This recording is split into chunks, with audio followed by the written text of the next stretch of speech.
we're going to do something to show you the summer look, and it's basically to keep it easy, light, and to deal with the weather, most importantly.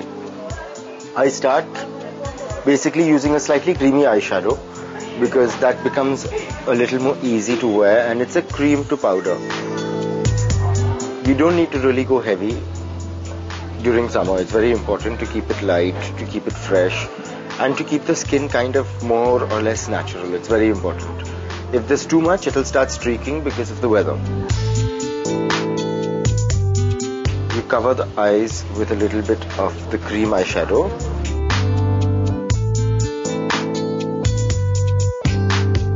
If you notice, the liner is very incidental, and it's better to use a waterproof eyeliner because that will keep it in place.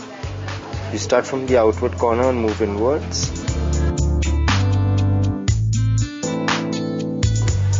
I'm kind of smudging the liner a little bit so that it is not too harsh.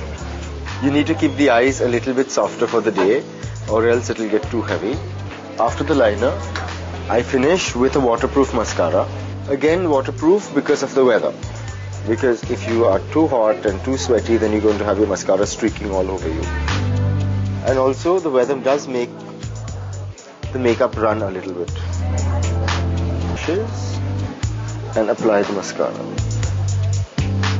A hint of it on the lower lid.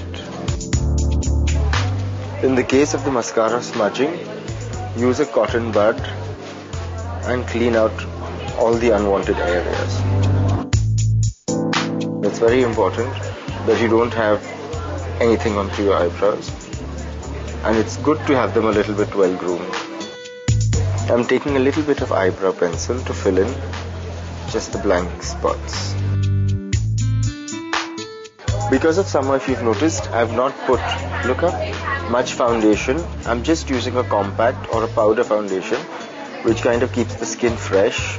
It keeps it clean and keeps it matte, because the tendency of oil and sebum is a lot during this time of the year.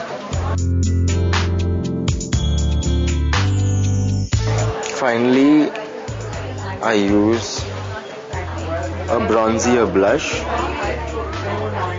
because that's nice for the summer. It gives you a really nice glow rather than using a color. It's better to keep the color for the night and use a more natural bronze tone for the day.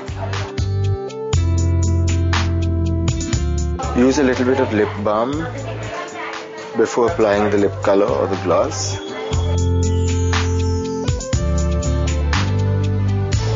And finally, the color. If you notice, I've taken a kind of a lighter shade which matches Anusha's skin and her own lip shade. It's better to keep it in that kind of tonality because it should not look too much. Still be light and comfortable for the person.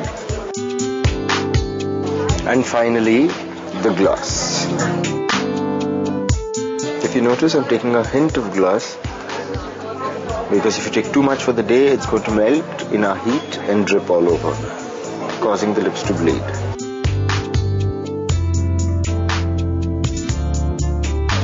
And you are ready.